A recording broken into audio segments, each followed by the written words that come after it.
What my divorce taught me about being an empath that I didn't see before. Hi, I'm Leanne, and thank you for visiting my channel. I say this with love 33. If this is your first time, thank you and welcome. Please listen. If you're a returning visitor, thanks for being here. Let's get into this topic of being an empath. I know many people out there in the world are an empath, and we don't even know it. I was this person, and I was this person throughout the 40 years of my relationship with my ex-husband. I am now aware and have learned about and researched and have so much information, knowledge, and wisdom about what it means to be an empath. It is a hard place to be, and we learn on early in life how to become an empath and how to emotionally regulate the space around us. Something happened in our world, in our space, that caused our nervous system to operate without filters. So we have no boundaries, no limits, no kind of any regulation for ourselves. We know how everybody else is feeling. We know how everybody else needs to respond, react, feel within their day, but we don't know how we are supposed to feel, act, be, accept throughout our day. We give so much of ourselves to the point where we lose ourselves. And this happened to me in my relationship with my ex-husband. And again, let me say that it wasn't his fault and anything to do with him solely. It was a co-created space. And he happened to be the narcissist and I happened to be the empath. And I don't know if you've heard this before, but those two attract each other. And we attracted each other in our wounded spaces. And that's the way that it works and the energy works. You attract what you are.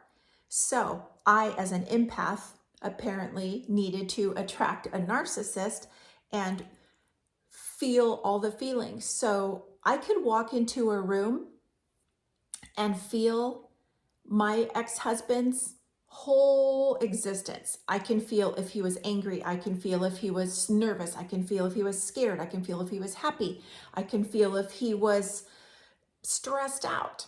I felt that, and I felt it deeply because, again, like my nervous system had no limits. I was like a cat in fight or flight. And as empaths, we are until we can learn how to block energies that aren't ours and that don't serve us. And that is something that I'll get into a little bit later in the video. But throughout my marriage, if I wasn't able to be the sole one in the household to emotionally regulate the ex-husband and the kids, then everything wasn't okay. Now, mind you, we as empaths can't emotionally regulate ourselves because we're so involved and caught up in all the other feelings, all the other energy, all the other little microorganisms of whatever it is in the space that you suck into your being and take it on. And that's exhausting, very exhausting. And I did this in my marriage unconsciously for 40 years. Now, I thought I was just being like a good wife and I need to take the responsibility for, my ex-husband's feelings and all the feelings of his family and then all the feelings of our family and all the feelings of my family and everybody that is in my space and my circle. I would take on those feelings. And as empaths, we can unlearn how to do all that. I'm going to go a sidestep a little bit because I would say before I knew that I was an empath and it wasn't activated yet that I had awareness about that. And I was so depleted and so exhausted. I would go to work and I had all my coworkers and I've always been that person that people are magnetized to and attracted to and want to come tell me all their stuff. And I always felt like I was the motherly image to them and the safe space, but now I realize it was because I'm an empath. And I would just sit there and listen and feel their feelings and take on all those heavy burdens and heavy weights and heavy lives that they're living as my own. And then when it was done and I would go off to my job and, in my space, I'm just like, oh my gosh, I'm so tired. Why do every person in this building come talk to me? Why does everybody tell me their feelings? But as they're doing it, I'm like, yeah, oh my gosh, I'm so sorry. Let me cry with you. Let me laugh with you. Let me take it all on for you because I don't want you to feel any pain. Can you feel that, fellow empaths? It's heavy. It's a lot. And if you're unaware that you are an empath, but you are in that same space that I was in, within my marriage, within my working environment, and every other space, if you take on everybody's feelings, emotions, stories, energies, all as your own, it's gonna affect you. And just know that you might want to look into the space that, oh, I might be an empath. Let me research a little bit further and see what that means and how I can protect my energies. And in my marriage, through the 40 years of being together, and I was the empath and I took on the responsibility, and it weighed me down. And there was days that I would just cry and be so depleted. And I was so tired, and I didn't know why I was tired, but I was physically tired, emotionally tired, energetically tired. And I just attributed it to being well, I might not be exercising enough, or I might not be eating healthy enough, or maybe I should do more. Maybe I could be better. Maybe I should go to therapy. What's wrong with me? Why do I feel tired? I shouldn't be tired. Completely unaware that I was absorbing and taking on all the energies.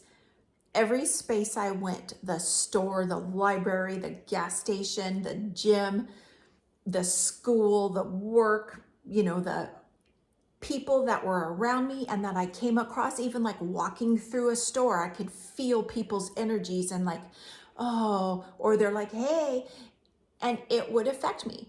If the energy is high and good and I just transmute right into it, I'm like, hey, hi. But if it's low and and heavy, I feel that and that takes me down. It's when the sun is out and it's a beautiful day, I'm high and woo, life is good. I love the sun. I feel so energetic. But when it's rainy and cloudy and dreary, I'm like, oh, I just want to eat and lay on the couch all day. I could feel my energy not there. And maybe that's because I have the title of an empath. I don't know. But I have learned how to heal that empathic part of me, and I am still an empath, but I know how to protect myself while still offering love and light and space and unconditional love for all those that I come in contact with. Yes, people still want to come talk to me. Not the ex-husband, but friends and ex-coworkers, because I no longer work in that space anymore, but they still contact me. They text me, they call me, and they'll say, oh, hey, Lee, how is it going? And I immediately know, I'm like, hi, how are you? What's going on? How can I help you? Because again, as an empath and that person of being able to listen and feel and guide others, they still come to me. And I love that. And I'm like, that's what I'm here on this earth to do, is to help others and to love and guide and bring the awareness that everything we need is already inside us. But as an empath, we have so much stuff inside of us that is not ours to carry. So during the time of my marriage, the beginning of the whole relationship, and you're all in love and you just want to feel everything that other person feels, and oh, they complete me and this is so great, and oh, they're sad so I'm going to be sad, or oh, I'm really happy and I had a good day. But the ex-husband was like, well, you know what, I didn't have a good day, so I'm not happy for you. If you experience this and you feel that, there's a space that you can start to accept that and be aware of it, and then begin to learn how to have some boundaries. I didn't know this, like I had mentioned, because I just needed to be the perfect person and the one to accept and give all that I could throughout all my years with this ex-husband. So if you are in this space and you might be going through this, here's what helped me. After I had my awakening at 54 years old, and then I allowed myself to feel the feelings of what was inside of me instead of what I let other people tell me I should be feeling, and trusting them, and they know what's better for me than I know what's better than what for me. I began to listen to my intuition and my gut, and I began to be aware of the environments that I was in. Now, regarding my ex-husband and what my divorce taught me was, prior to the divorce, when I woke up and I started to feel my own feelings, and then I began to put up some boundaries, and I began to realize, hey, like, that is not my burden to carry. I'm not responsible for his boredom. I'm not responsible to make sure that he's happy. I'm not responsible. It's not my responsibility to make sure that everything is in order and everything is in line so that he can have a perfect day without any, faults. Because I would take those faults on as mine. But it was not my responsibility. And I deeply began to feel that. And as he would be sitting on the couch and I'd be in the kitchen washing dishes, and I can feel, because as an empath, you feel and you sense the slightest little things, and the words, the tones of the voice, the condescending looks on the face, the facial expressions. Like, we absorb it all and we know it all. And you might not be in tune to realizing, oh, I really understand that. Because I used to say to my ex-husband, when we'd be, I don't know, not even having an argument, but when he'd be like upset with me and, giving it to me, and he would say something and I'm like, God, like, and he would always say something. He'd be like, well, I'm not mad at you. And I'm like, yeah, you truly are mad at me. He's like, no, I'm not. I'm like, your look on your face and your energy and your whole attitude tells me that you're mad at me. And he would gaslight me and say, no, I'm not. You're just thinking that. You're crazy. Or if there was a joke, he would make a joke and I would be the butt of the joke and on the receiving end in front of other people. And I would say, God, like, that's so condescending or mean. And he's like, no, it's not. How? I'm not condescending. I'm like, I can see the look in your eyes. I can hear the tone in your voice. And he used to get so upset at me, like, why do you always talk about the tone in my voice? Well, I didn't know it at the time, but I do know it now. Like, okay, because I'm an empath and I can hear the slightest change. I can see the slightest movement, the slightest anything. I'm feeling it, I'm hearing it, I'm seeing it. And you as an empath are the same way. So if you can begin to acknowledge that, if you're struggling, like, why do I feel this way, but they tell me I'm not, or I don't know, maybe I'm crazy. You're not crazy. And what helped me is, as I was watching him on the couch and I'm doing the dishes, and there's just this look on his face of like complete discontent, unhappiness, just like, what am I going to do today? Like, oh, I'm so miserable, but I don't know what to do and what to say. And I felt that and I took it all on, and I started to realize I couldn't even like look over there at him anymore, because I just wanted to be like, oh, it's not my responsibility. You are not my responsibility. The way you respond to other people, the way you talk to people, the way you feel, the way you think, everything that I, as an empath, have taken on as my responsibility for the last 40 years is not my responsibility. And woo, did that shift. That shifted my mind, my mindset, and empowered me and took me to the next step of putting up boundaries. So when it became apparent in the space of the room and the energy that things were like, being put on me or trying to be put on me, because now I put up a boundary and I'm not letting myself, my energy, take it in and suck it in. And he wasn't used to that. So there has to be like a period of transformation and a period of like, ooh, things are changing. I don't know if I like this. She's not taking on all my anger and my pain and my desperation and my unhappiness. What's her deal? And I'm over here like, oh my God, I feel so light to not take on my ex-husband's energies or my members of my family or my coworkers or the people walking by me at the store or any space I'm in, to learn how to block those energies and not absorb them all unconsciously. We don't even know we're doing that. It's so beautiful.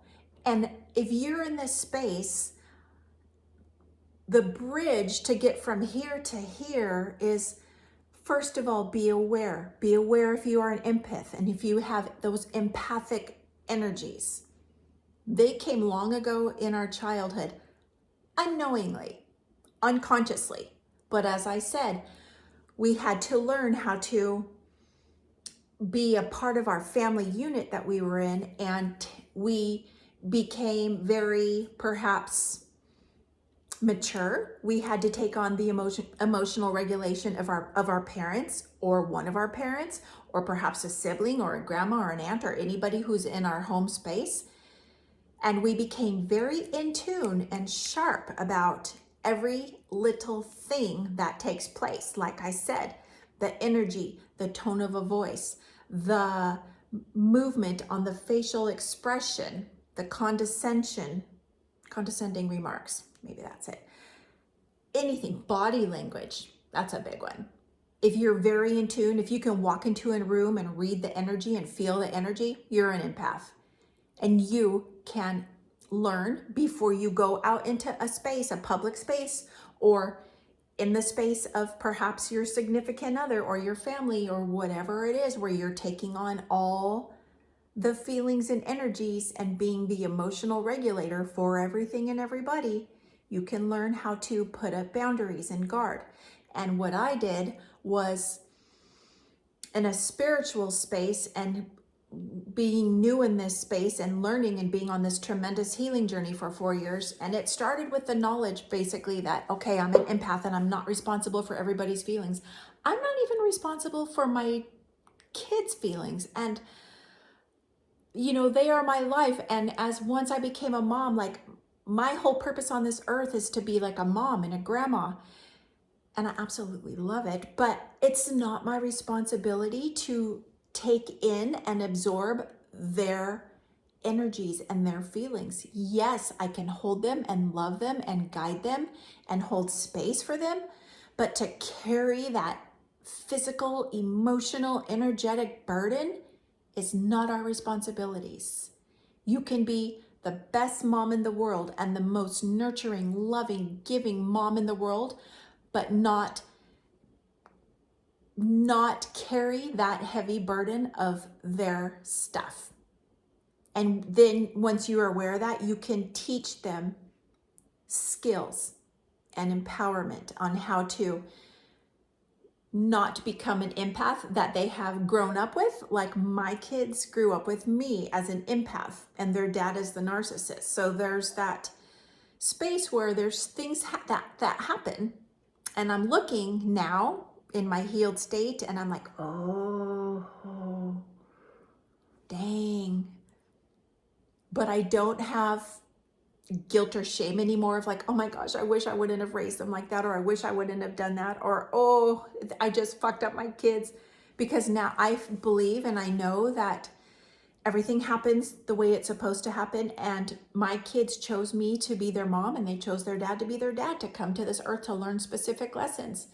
So that empowers me to know that, yes, we went through things that were hard and difficult, and they're gonna be needing to heal that stuff at some space in their life, and hopefully they do, because again, that's a choice.